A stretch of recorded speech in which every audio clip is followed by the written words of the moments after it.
Alright, so today we're going to be playing Pokemon Shining Pearl, but we cannot use any super effective moves. That's right, you heard me correctly. You heard me crystal clear.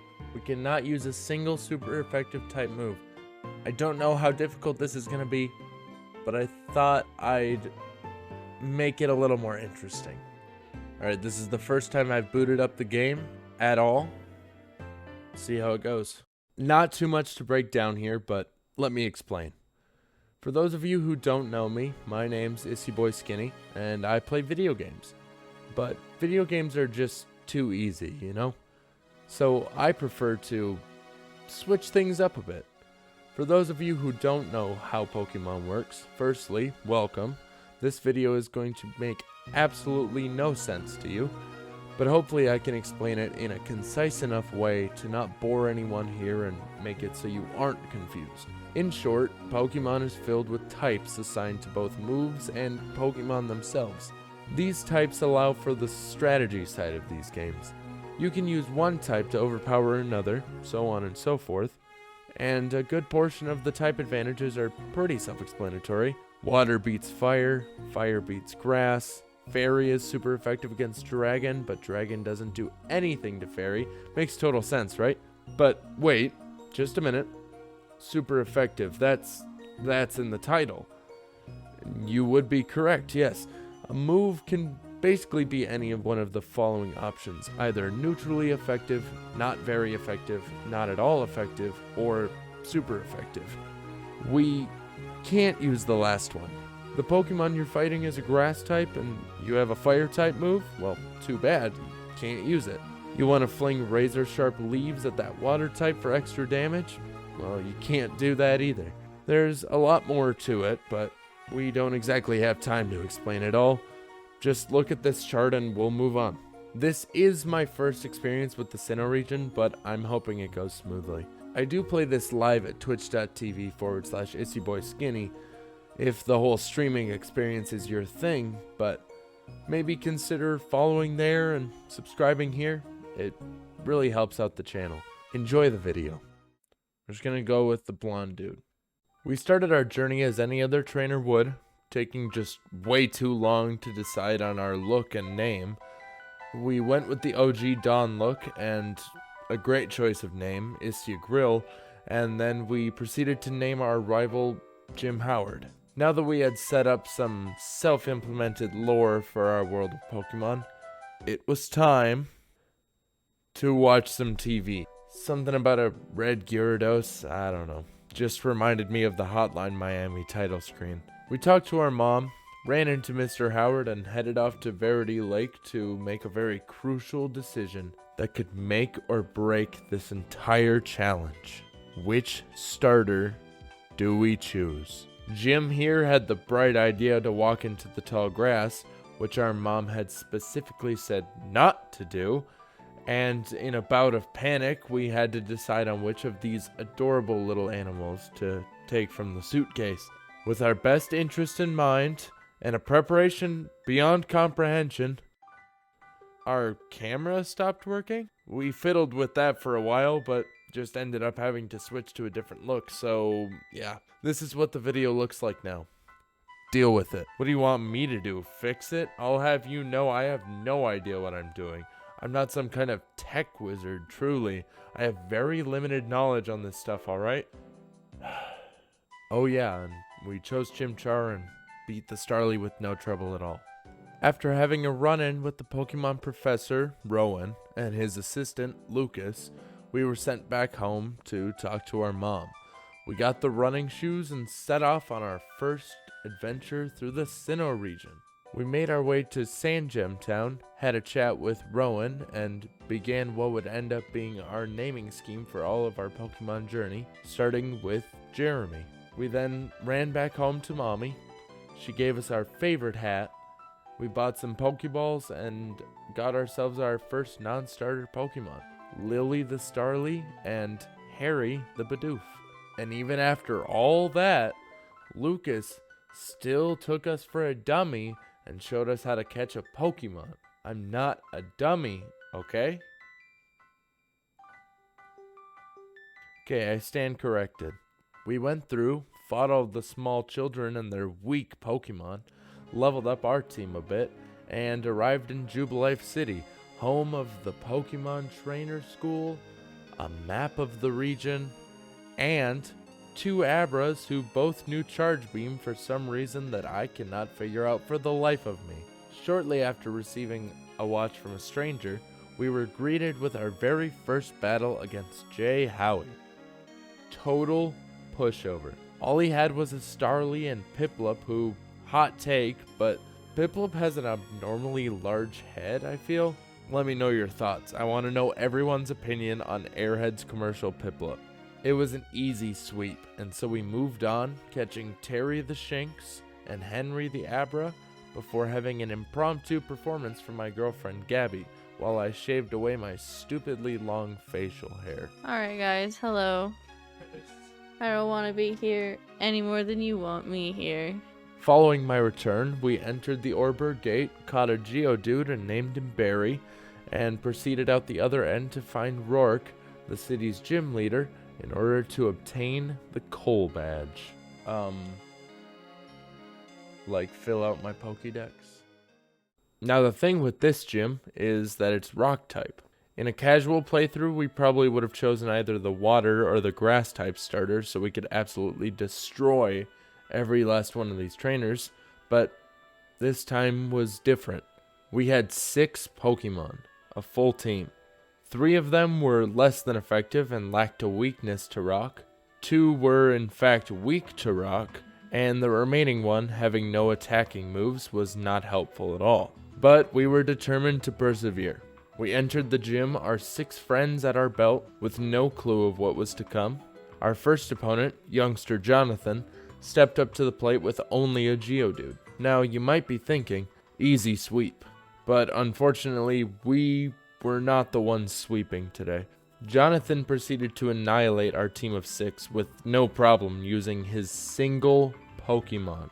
Dazed and confused, we retreated to the local Pokemon Center to heal up and rethink our strategy. We soon returned, ready to face Jonathan with a new plan. Pushed Jeremy to the front of the party in hopes to leave the Geodude with a severe burn to slowly lower its HP until he would pass on, while we only had to continually switch out and heal our Pokemon to avoid fainting and whiting out once again. The only problem with this scheme was that burn only has a 10% chance of being inflicted on the target when caused by the use of the move Ember. So all we could really do was hope. The burn did not show the first time, so we reset the game.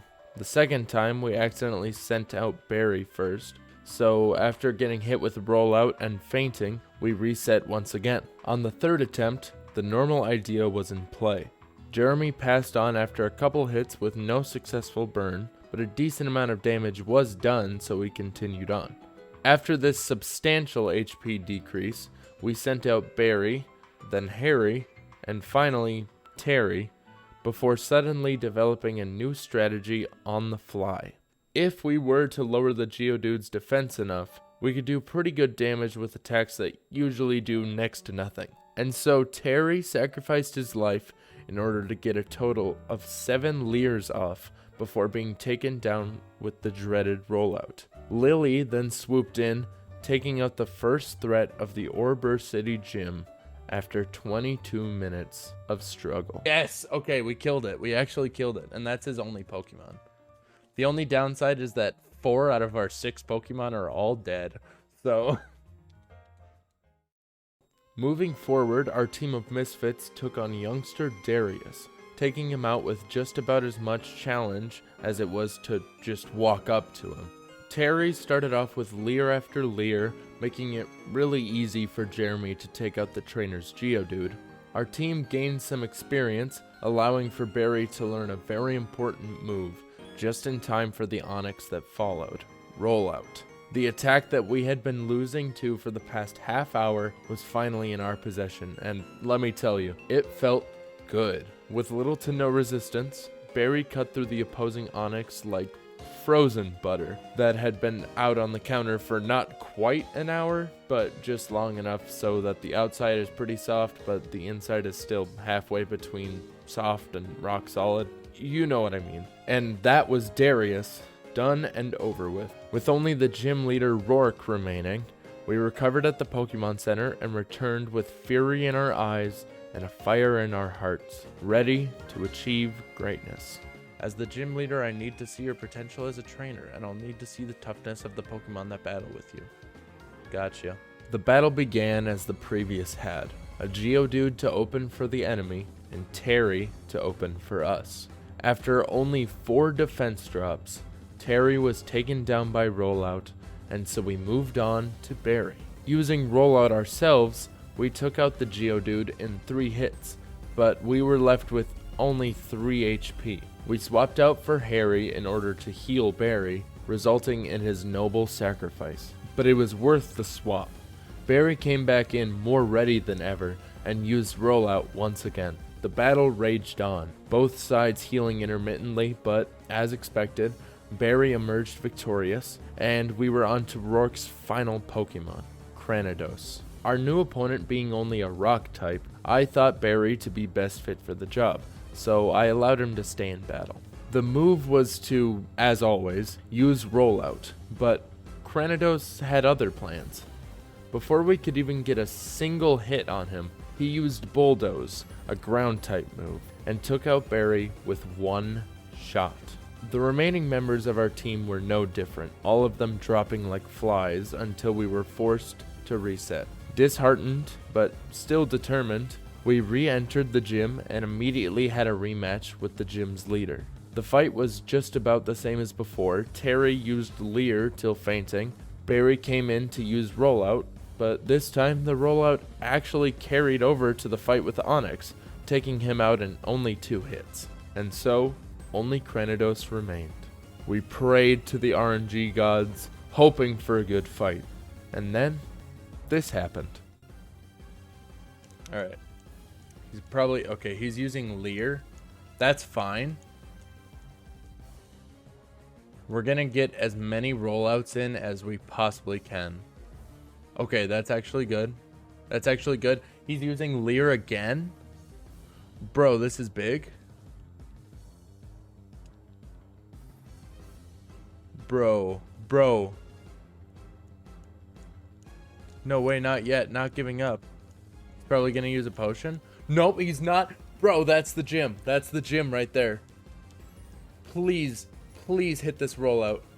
Yes, Barry coming in clutch with the rollout. We had conquered Rourke and his tough team and the Orbor City Gym as a whole. We received the Coal Badge as our reward, as well as a few TMs, stickers, and the ability to use Rock Smash outside of battle, allowing us to progress further into the game.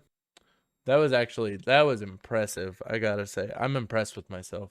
Following our victory in an attempt to leave Orbor back through the city's cave gate, we ran into our man Jim. He told us of our next collective goal as Pokemon trainers, Eterna City. That is where the second gym was located, so like any good, responsible trainer, we just kinda roamed around for a while, taking visits to the lower part of Orbor's Gate, the coal mine on the south side of town, and the section of Route 207 that could be accessed without a bike, catching a handful of Pokemon along the way. Of course, those Pokemon were all shoved directly into the PC boxes, seeing as our team was already baller as hell, but regardless. Eventually, we returned from whence we came, through the cave and back to Jubilife City, only to find the Professor and Lucas face to face with a duo of Team Galactic members. Immediately after approaching the scene, Lucas asked us to join him in a double battle against the 2 grunts, and we happily obliged. All they had was a Wurmple and a Zubat, so it took very little time to defeat them.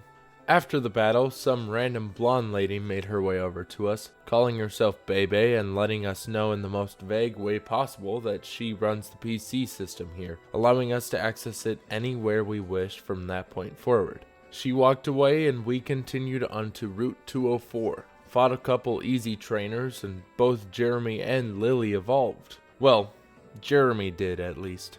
Lily tried to, but I botched it by accidentally tapping B, canceling the evolution process.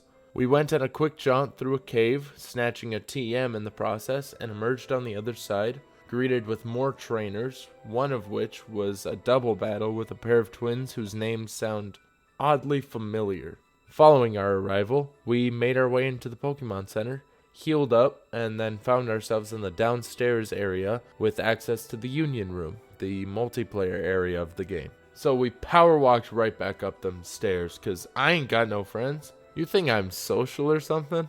Nah, that ain't me. We explored the town a little bit, harvesting some berries outside the local shop, running through the abundance of flowers, and spotting more Team Galactic grunts by the trees. We listened in on their conversation, learning that neither of them liked bug Pokemon, and moved on. Just outside of town, we picked some more berries and replanted them, of course. Always replant your berries, kids. Shortly after, we came across yet another grunt in front of the doors to the inside of the Valley Windworks. We tried to enter, but he wasn't budging, so we had to resort to the only other option: a battle. You're giving me a look that makes me think you're gonna try to get in. Okay then, you'll have to battle me for it. Bro, just say no and just be like, get the f out of here. The grunt sent out his Pokemon, and honestly, there's very little detail to go into here. One of the easiest battles so far, for sure. We easily swept through his minimal team and took some money from him. But of course, it wasn't that easy. He entered the Valley Windworks and locked the door behind him, so we had to go find a key of our own. We made our way back to town and found that the two grunts that we had been eavesdropping on earlier were no longer there, so we entered the opening in the trees. On the other side, they both stood trying to take honey from some innocent old man, and so a battle commenced. Surprisingly, they both took me one-on-one instead of going for the double battle, but either way, we cut through them both with no trouble at all. They ran off, and the kind old man gave us a key to the Windworks, and a jar of honey that we immediately broke open and slathered on the nearest tree in hopes to attract a rare Pokemon. Quickly, the gang and I made our way back over to the Windworks, used the key that we had just received, and entered through the double doors, only to be greeted by the grunt that we had beaten only minutes before scurrying away in fear.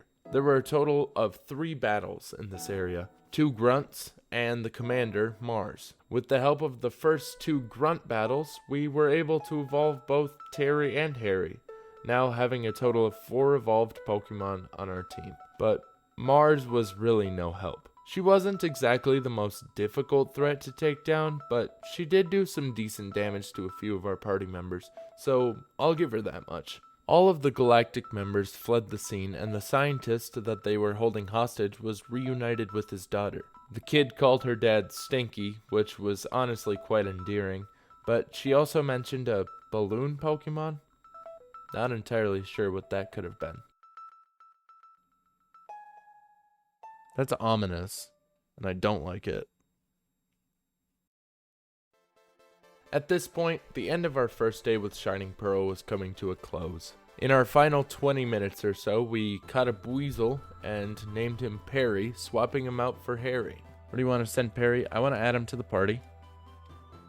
I want to swap him with Harry. Sick. There were a handful of trainers that we battled in this time, the first being a relatively simple and easy battle against a mixture of rock and fighting type Pokemon, which did in fact result in our best boy Henry to finally evolve into a Kadabra, making him an actual asset of the team. A few more battles followed, but we ended up at a nice cabin with what I believe was a mother and son. The lady was kind enough to heal us up so we could be ready for what was to come next. Ooh, yes, okay. Cool. All right. Thank you so much for watching, everyone. I really hope you enjoyed the video. Pokemon is one of my favorite games from my childhood, and I'm glad I can put it out on the internet for all to see. If you made it this far, I'm pretty sure you have to hit the subscribe button. It's free, so why not? Make sure to like the video and leave a comment below telling me your favorite Pokemon. Maybe give me some names for future members of our party. I'm all over the place on social media, so go check me out. I hope you have a nice day, have fun, stay safe, and I will see you next time. Goodbye, everyone.